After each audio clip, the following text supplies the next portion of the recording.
जिस नेटफ्लिक्स के लिए लोग हर महीने पैसे देते हैं, जिस प्लेटफॉर्म की पहचान करोड़ों के बजट वाली वेब सीरीज, हॉलीवुड जैसी सिनेमाई क्वालिटी और बड़े बड़े स्टार्स से होती है, अगर वही नेटफ्लिक्स अब उन वीडियोस के पीछे भागने लगे जिन्हें लोग यूट्यूब पर मुफ्त में देखते हैं, तो सवाल सिर्फ इतना नहीं है कि नेटफ्लिक्स क्या कर रहा है।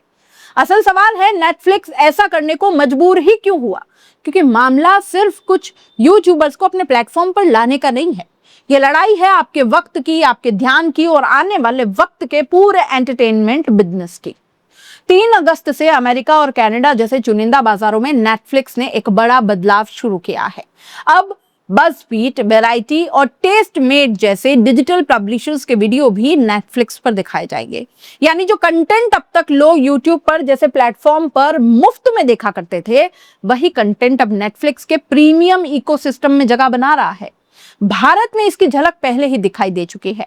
मशहूर स्टैंड अप कॉमेडियन समय रैना का शो इंडियाज गॉट लेटेंट, जो पहले यूट्यूब पर दर्शकों के बीच धूम मचाता था, नेटफ्लिक्स के साथ जुड़ चुका है। अब जरा ठहर कर सोचिए, नेटफ्लिक्स जैसी कंपनी जिसके पास दुनिया भर में करोड़ों सब्सक्राइबर्स है, आखिर यूट्यूब की उस ऑडियंस के पीछे क्यों जा रही है जो मुफ्त में वीडियो देखना पसंद करती है? जवाब छिपा है एक शब्द में, अटेंशन इकोनॉमी। यानी आज की असली दौलत पैसा नहीं, बल्कि आपका समय और आपका ध्यान है। भारत में जून 2026 तक करीब 60 करोड़ लोग ओटीटी प्लेटफॉर्म इस्तेमाल कर रहे हैं और करीब 15 करोड़ लोग इसके लिए भुगतान कर रहे हैं।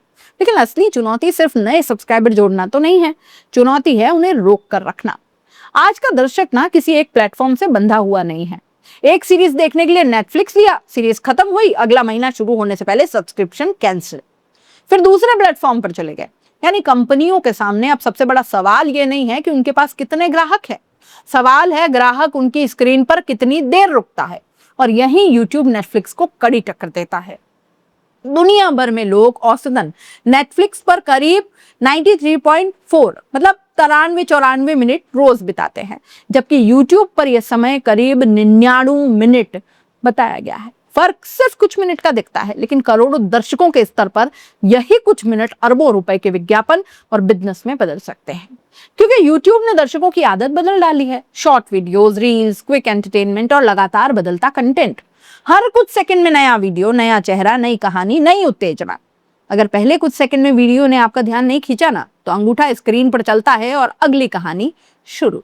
और यही वजह है कि आज दर्शक सिर्फ चमकदार महंगे कंटेंट से प्रभावित नहीं होता, उसे असलीपन चाहिए, रॉनेस। उसे अपनी भाषा चाहिए, अपनी जिंदगी से जुड़ी कहानी चाहिए, और सबसे बड़ी बात, उसे ऐसा क्रिएटर चाहिए जिस पर वो भरोसा कर सके, रिलेट कर सके।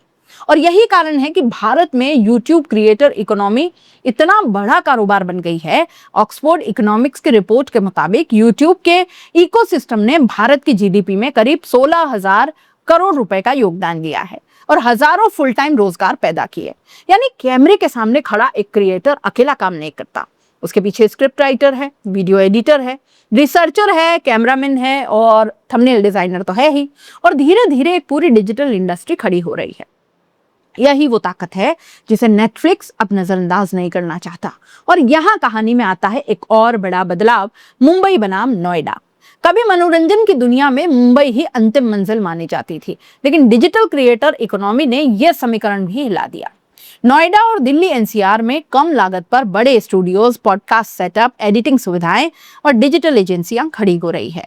यहाँ युवा क्रिएटर्स हिंदी, हरियाणवी और क्षेत्रीय भाषाओं में ऐसा कंटेंट बना रहे हैं जो सीधे छोटे शहरों और कस्बों के दर्शकों से जुड़ता है। ब्रांड्स भी इस ताकत को समझ चुके हैं। पहले एक बड़ी सेलिब्रिटी को करोड़ों या लाखों रुपए देकर विज्ञापन करवाना बड़ी रणनीति मानी जाती थी। अब कंपनियां उसी बजट को कई छोटे क्रिएटर्स में बांट रही है, क्योंकि दर्शक कई बार बड़े स्टार से ज्यादा अपने जैसे दिखने वाले छोटे क्रिएटर की बात पर भरोसा करता है। और नेटफ्लिक्स ने इसी भरोसे को अपना नया हथियार बना लिया है। समय रैना का उदाहरण सामने है। 20 जून 2026 को इंडियाज गॉट लेटेंट के दूसरे सीजन की रिलीज नेटफ्लिक्स और यूट्यूब दोनों पर हुई।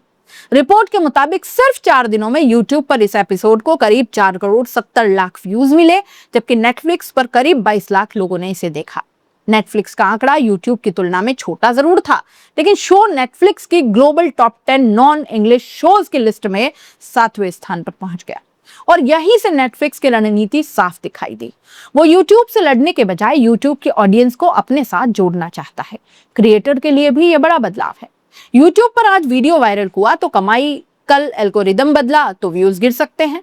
लेकिन नेटफ्लिक्स जैसे प्लेटफॉर्म के साथ डील क्रिएटर को एक निश्चित रकम और बड़ी ब्रांड वैल्यू दे सकती है। यानी क्रिएटर अब सिर्फ यूट्यूबर नहीं रहता, वो एक मीडिया ब्रांड बन जाता है। उसके पास अपनी टीम हो सकती है, अपना प्रोडक्शन हाउस हो सकता है और लाखों करोड़ों दर्शकों की अपनी वफादार ऑडियंस हो सकती है। लेकिन सवाल अभी भी आपके लिए बचता है कि आपको इससे क्या मिलेगा। देखिए, क्योंकि नेटफ्लिक्स मुफ्त नहीं है और यूट्यूब पर तो बहुत सा कंटेंट पहले से मौजूद है मुफ्त, तो फिर नेटफ्लिक्स की जरूरत क्यों? शायद जवाब यही है कि YouTube एक खुला मैदान है जहां हर मिनट हजारों वीडियो अपलोड होते हैं। अच्छा कंटेंट खोजने के लिए आपको खुद तलाश करनी पड़ती है। नेटफ्लिक्स उस भीड़ में से चुना हुआ कंटेंट आपके सामने रखने की कोशिश कर रहा है। यानी भविष्य में शायद लड़ाई नेटफ्लिक्स बनाम यूट्यूब की नहीं होगी, लड़ाई होगी आपके 24 घंटे में से कौन सा प्लेटफॉर्म ज्यादा समय चुरा सकता है। अगर नेटफ्लिक्स अब यूट्यूबर्स के साथ मैदान में उतर चुका है तो समझ लीजिए एंटरटेनमेंट की दुनिया का पुराना खेल बदल रहा है। मुंबई के बड़े स्टूडियो से लेकर नोएडा के छोटे डिजिटल स्टूडियो तक, हॉलीवुड के करोड़ों के प्रोडक्शन से लेकर कमरे में बैठे क्रिएटर तक, अब इनके बीच की दीवार तेजी से टूट रही है। क्योंकि आज स्टार वही नहीं है जो बड़े पर्दे पर दिखाई दे, स्टार वो भी है जिनके मोबाइल की स्क्रीन पर करोड़ों लोग रोज पहुंचते हैं। नेटफ्लिक्स ने ये बात समझ ली है। अब देखना सिर्फ इतना है कि दर्शक इस नए रिश्ते को कितना पसंद करते हैं। क्योंकि आने वाले वक्त में मनोरंजन की असली कीमत कंटेंट नहीं होगी, कीमत होगी आपका ध्यान। और उस ध्यान की जंग में नेटफ्लिक्स ने अपना सबसे बड़ा दाव यूट्यूब के लिए क्रिएटर्स पर लगा दिया है। आप इस पूरे मामले से क्या समझे, कितना बेनिफिशियल आपको लगा और क्या आपको समझ आया कि क्यों अब नेटफ्लिक्स यूट्यूबर्स के साथ जुड़ना चाह रहा है या ये अपनी स्ट्रैटेजी किस तरीके से बदल रहा है? तो फिर कमेंट बॉक्स में जरूर बताइएगा कि हाँ, अब आप समझ गए कि नेटफ्लिक्स फ्री वाला क्या पूरा मामला है। और हाँ, जाते जाते चैनल को लाइक, शेयर और सब्सक्राइब जरूर कर दीजिएगा। नमस्कार।